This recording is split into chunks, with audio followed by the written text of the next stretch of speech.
Comment envoyer son CV au Québec? Bonjour, je suis Michel et j'aide les personnes qui veulent immigrer, travailler, étudier ou investir au Québec ou au Canada. Bienvenue sur cette chaîne. Dans cette vidéo, on va voir comment envoyer son CV au Québec. Mais avant de voir tout cela, n'oublie pas de t'abonner si ce n'est pas déjà fait et de cliquer sur la petite clochette pour ne rien manquer pour les prochaines vidéos.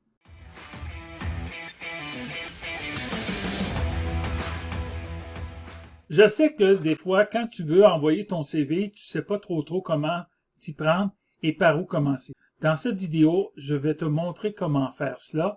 Je te rappelle aussi également dans cette vidéo, tu devrais suivre toute la vidéo au complet car tu vas avoir beaucoup d'informations, surtout pour envoyer ton CV pour qu'il se rende à la bonne personne aux ressources humaines. Souvent, quand on commence pour envoyer son CV, on ne sait pas par où commencer et dans cette vidéo, je vais te montrer comment faire. La première chose que tu devrais faire avant d'envoyer ton CV, c'est que ton CV devrait être envoyé à des sites d'emploi qui sont dans ton secteur de formation.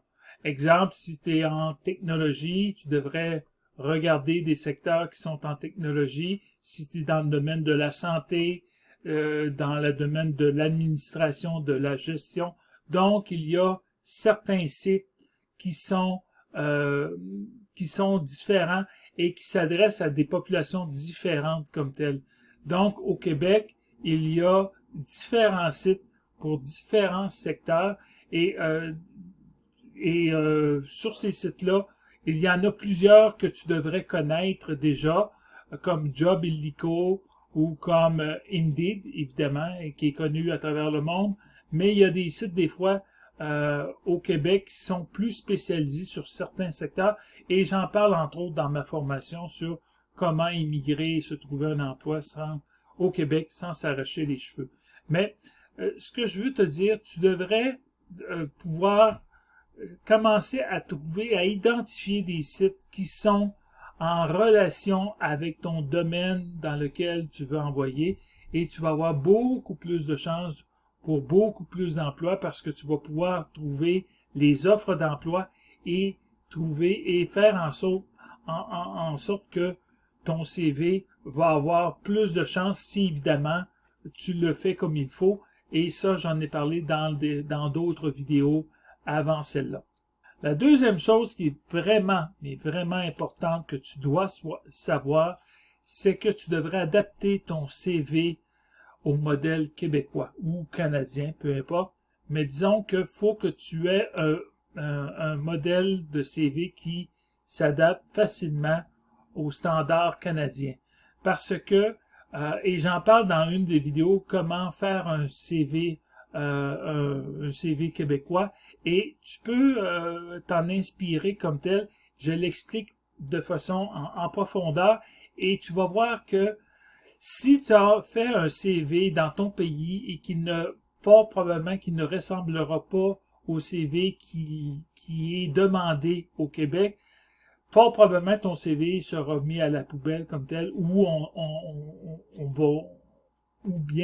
ne t'appellera pas pour une entrevue.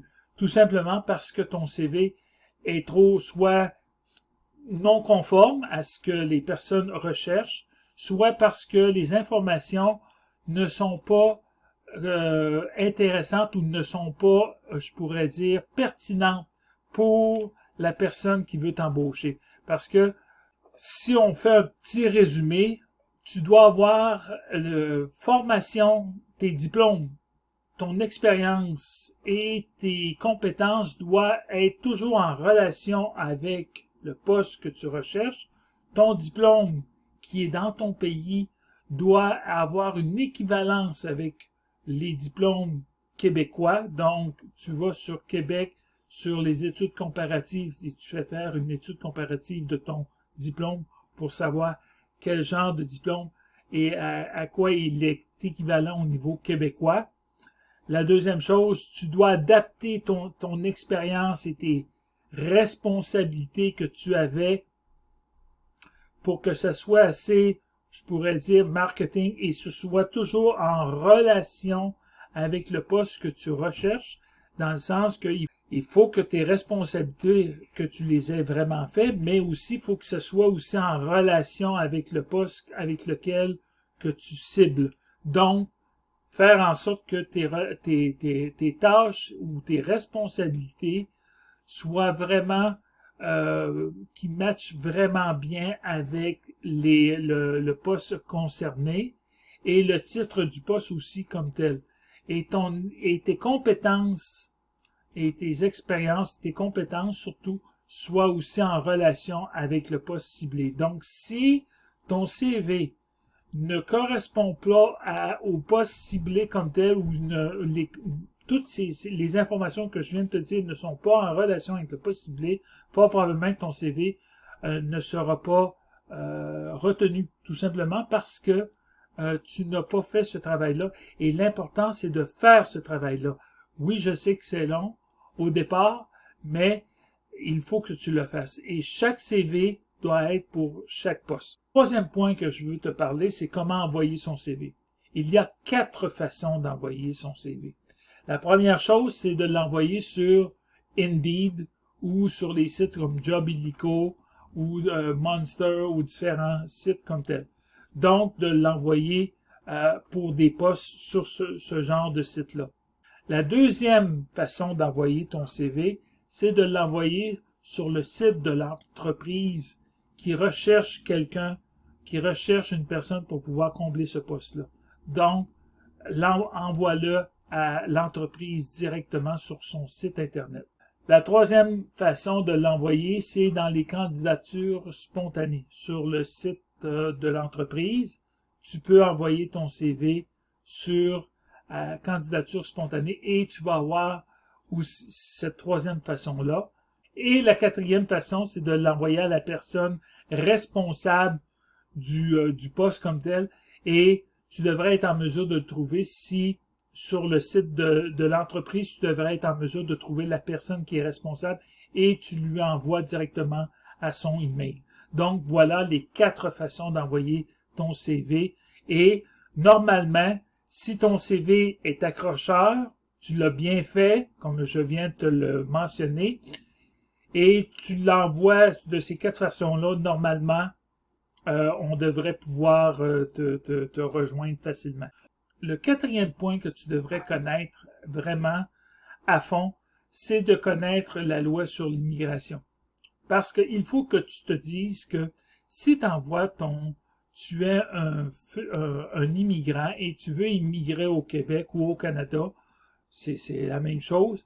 Si tu veux immigrer, tu devras savoir quel genre de programme qui peut s'adapter à toi comme tel.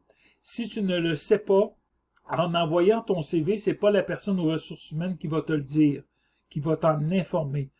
Il faudra que tu le saves vraiment par toi-même et la personne aux ressources humaines n'a pas le temps et n'a pas la compétence de pouvoir t'informer sur les programmes d'immigration. La personne aux ressources humaines s'occupe de sélectionner les personnes, de les embaucher, de passer des entrevues, mais elle n'est pas une experte sur les lois de l'immigration. Donc, pour toi, tu devras le savoir.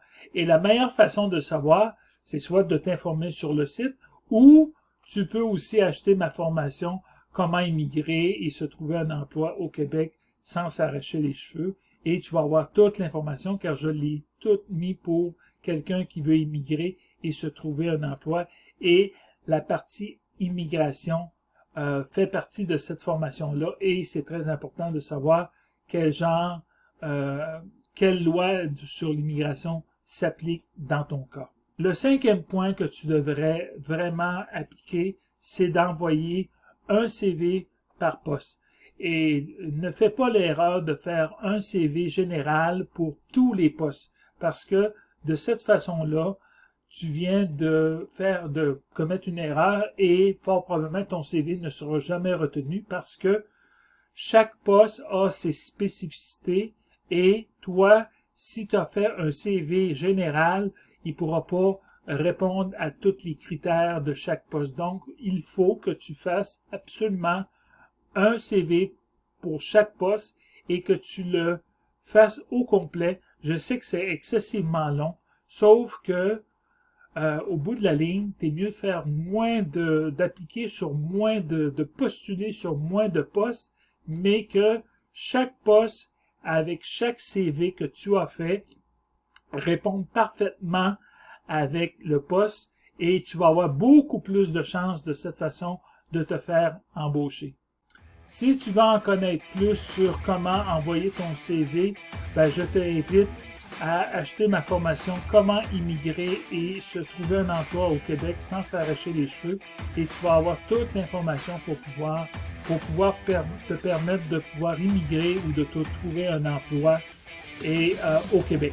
En terminant, je te rappelle aussi, n'oublie pas de t'abonner à ma chaîne et si tu as aimé cette vidéo, n'oublie pas de faire un petit like, c'est toujours apprécié.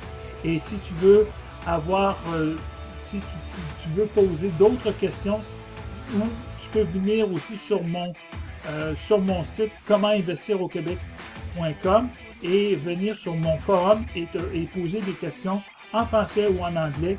Je vais pouvoir y répondre et ça va me faire plaisir. Alors, on se revoit dans une prochaine vidéo. Merci, ciao, bye bye.